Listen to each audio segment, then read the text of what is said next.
Guys ఈరోజు grafting గురించి మీకు క్లియర్గా చెప్తాను. ఒకే చెట్టుకి 2 రకాల పూలు పూయడం అనేది చెప్తానమాట. 2 రకాలైనా కాదు 3-4 రకాలైనా సరే ట్రై చేయొచ్చు అనమాట. సో ఇప్పుడు చూస్తున్నారు కదా ఈ వీడియోలో అది ఎలాగైతే మనం ఒక కొమ్మకి 2 రకాల పూలు పోస్తున్నాయో ఆ విధంగా ఇప్పుడు ఎలా చేయాలో చూపిస్తాను. ఫ్లవర్స్ అనే కాదండి, వెజిటేబుల్స్ కూడా అలా చేయొచ్చు మనం. ఈవెన్ వంగ చెట్టుకి టొమాటో చెట్టుని మనం అలా గ్రాఫ్టింగ్ చేయొచ్చు అనమాట. సో ఆ వీడియోస్ అన్నీ మీకు అప్డేటెడ్గా రావాలంటే కనుక నా ఛానల్ సబ్స్క్రైబ్ చేసి అండ్ కిందున్న ఆల్ నోటిఫికేషన్ బటన్ క్లిక్ చేయండి. థ్యాంక్స్. ప్రజెంట్ అయితే ఇంకా ఫ్లవర్స్ ఏం లేవండి. ఇంటి పక్కన వాళ్ళందరూ కోసేసుకున్నారనమాట ఈరోజు అయితే కనుక. సో ఆ ఫ్లవర్స్ లేకుండానే చూపిస్తున్నాను. ఇది వచ్చేసి పింక్ కలర్ మందార చెట్టు అండి. అండ్ ఈ కనిపించేది వచ్చేసేమో రెడ్ కలర్ దండి. ఈ రెండింటికి ఇప్పుడు గ్రాఫ్టింగ్ చేస్తున్నాను అనమాట. ఇప్పుడు నేను ప్రస్తుతానికి రోజ్ కలర్ తీసుకొని ఆ రెడ్ కలర్ మందార చెట్టుకి గ్రాఫ్టింగ్ చేస్తాను. అది మీకు కంప్లీట్గా డీటెయిల్గా చూపిస్తాను అసలు ఎలా చేయాలి ఏంటనేది. ఫస్ట్గా మనం తెలుసుకోవాల్సింది ఏంటంటే మనం గ్రాఫ్టింగ్ చేయాలంటే మినిమం ఈ సైజు ఉండాలండి. కొంచెం స్ట్రాంగ్గా అండ్ లావుగా ఉండాలన్నమాట. సో ఇలాంటిదైతే కనుక మనం ఈజీగా గ్రాఫ్టింగ్ చేయడానికి బాగుంటుంది. అంటే వేరే కొమ్మ తీసుకొచ్చి ఈ కొమ్మకు గ్రాఫ్టింగ్ చేయాలి కాబట్టి ఈ మాత్రం స్ట్రాంగ్గా ఉంటే బాగుంటుంది అనమాట. ఇప్పుడు వచ్చేసి నేను పింక్ కలర్ మందారం తీసుకున్నాను దాని కొమ్మని. ఇది వచ్చేసి ఒక 10 ఇంచెస్ తీసుకున్నాను అనమాట. 10 ఇంచెస్లో ఒక 2 ఇంచెస్ వరకు నేను గ్రాఫ్టింగ్ చేస్తాను. ప్రస్తుతానికి దీనికి ఉన్న కొమ్మలు ఇవంతా క్లియర్గా తీసేసుకోవాలన్నమాట. పైన ఆ తోల్లో ఏమి ఊడిపోకుండా నీట్గా మనం తీసుకోవాలి ఈ విధంగా.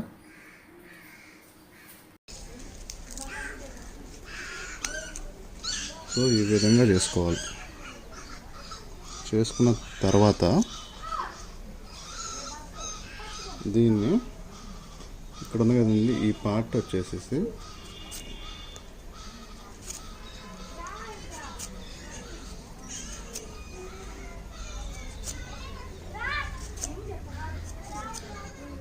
టూ సైడ్స్ కట్ చేయాలండి. అప్పుడు మనకి షార్ప్ అయింది అనమాట.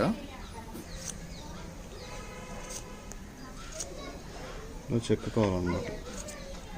చూసారా ఈ విధంగా చేశాను. తర్వాత ఇదే కనుక మీరు ఒక చెట్టు కొమ్మ తీసుకుంటే ఇది చెట్టుకు ఆల్రెడీ ఉన్న కొమ్మ అండి. చూసారంటే ఈ చెట్టుకు ఆల్రెడీ ఉన్న కొమ్మ. ఇక్కడ నేను ఈ మొత్తం తుంచేస్తున్నాను ఆకులు ఇవన్నీ. ఇది గ్రాఫ్టింగ్ చేయబోతున్న రెడ్ కలర్ మందార కొమ్మ అండి. తుంచేసేసి నీట్గా ఇక్కడ కట్ చేస్తున్నానండి.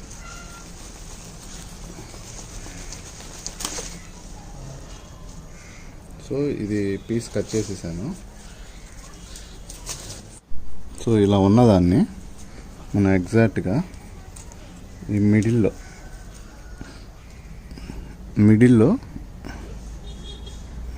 ఈ విధంగా కట్ చేయాలి. నేను ఆల్రెడీ కట్ చేశాను. సో ఇట్లా చూసారు కదా ఈ విధంగా ఇట్లా కట్ చేయాలి. ఇప్పుడు మనం ఇందాక కట్ చేసుకున్న వేరే చెట్టుది ఇట్లా కట్ చేస్తాం కదా షార్ప్గా 2 సైడ్స్. దీంట్లో ఇలా పెట్టేసేయాలి.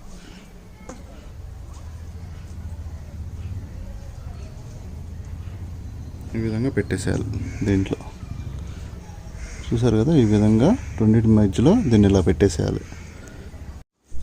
సో ఇది చూసారు కదా ఈ విధంగా మనం అడ్జస్ట్ చేసాం అనమాట. ఈ పీస్ని ఈ రెండింటి మధ్యలో ఈ పైదాన్ని కింద దాని మధ్యలో దీన్ని అడ్జస్ట్ చేసి ఇలా పెట్టాం. ఇప్పుడు దీనికి ఈ విధంగా కట్టుకోవాలండి. ఒక కవర్ తీసుకున్నాను. కవర్ని సన్నగా కోసుకొని ఈ విధంగా కట్టేస్తున్నాను. టైట్గా కట్టాలి, అసలు గాలి కూడా పోకుండా టైట్గా కట్టుకోవాలి ఫుల్గా.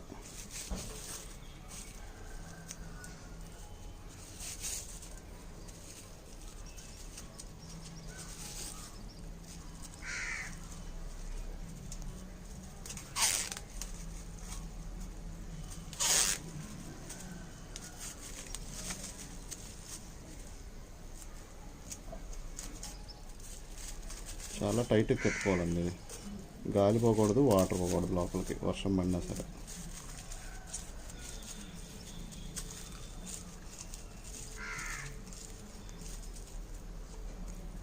చూసారంటే ఈ విధంగా టైట్ కట్టేసాం అనమాట. ఇంకా గాలి పోదు, వాటర్ పోదు. ఇప్పుడు చిన్న ఇది తీసుకొని ఇది వచ్చేసి ఈ చెట్లో ఉన్న మొక్క, ఇది వచ్చేసి బయటది వేరే కలర్ది. సో ఈ రెండు ఈ విధంగా కట్టుకున్నాం అనమాట. మీకు క్లియర్గా చూపిస్తాను. సో ఈ విధంగా కట్టుకున్నాం మనం. అసలు ఏమాత్రం కూడా గాలి అదేం పోకుండా ఇట్లా పెట్టుకున్నాం అనమాట.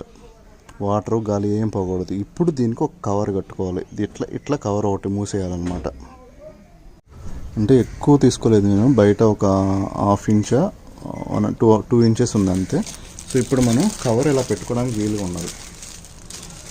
ఇలా కవర్ పెట్టేసేసి దీనికి ఈ విధంగా పెట్టుకోవాలన్నమాట. పెట్టుకొని ఇక్కడ ఒక రబ్బర్ బ్యాండ్ తీసుకున్నాను.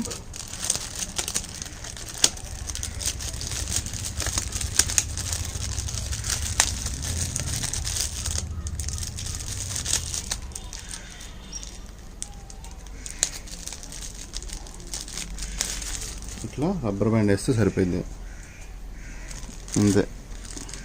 ఇట్లా గాలి పోకుండా వాటర్ పోకుండా ఉంటుంది అనమాట దీంట్లోకి. సో దానికోసం ఇది ఈ విధంగా గ్రాఫ్టింగ్ చేసిన తర్వాత ఒక 10 days వెయిట్ చేస్తే మనం పెట్టిన కొమ్మకి చిన్న చిన్న ఇగురులు వస్తాయండి. సో అప్పుడు మనం 100% సక్సెస్ఫుల్గా చేసినట్లు అనమాట. సో అదేవిధంగా కొన్ని డేస్ వెయిట్ చేస్తే ఒక 1 monthకి ఆర్ 1.5 monthకి మనకి ఈవెన్ ఫ్లవర్స్ కూడా వస్తాయి అన్నమాట. ఇదే విధంగా మనం వేరే చెట్లు కూడా చేయొచ్చు. ఈవెన్ వెజిటేబుల్స్ కానీ, ఫ్లవర్స్ కానీ, ఇంకా ఏదన్నా ఫ్రూట్స్ ఉంటాయి కదండి, వాటికి కూడా మనం ఈ విధంగా గ్రాఫ్టింగ్ చేయొచ్చు అనమాట. ఆ వీడియోస్ మీకు నెక్స్ట్ నా అప్కమింగ్ వీడియోస్లో పోస్ట్ చేస్తాను. సో మీరు ఇప్పటి వరకు నా ఛానల్ సబ్స్క్రైబ్ చేయకపోతే, నా కంటెంట్ ఇన్ఫర్మేషన్ మీకు నచ్చినట్లయితే ప్లీజ్ దయచేసి సబ్స్క్రైబ్ చేయండి. నేను ఈవెన్ రీసెంట్గా ఓపెన్ చేశాను ఛానల్. సో నాకు చాలా తక్కువ మంది ఉన్నారు సబ్స్క్రైబర్స్ అండ్ వ్యూవర్స్. సో మీరు సపోర్ట్ చేసి నా ఛానల్కి అండ్ సబ్స్క్రైబ్ చేసి, లైక్ చేసి మీ ఫ్రెండ్స్కి షేర్ చేయండి. థ్యాంక్స్ అలాట్ ఫర్ వాచింగ్ అండి.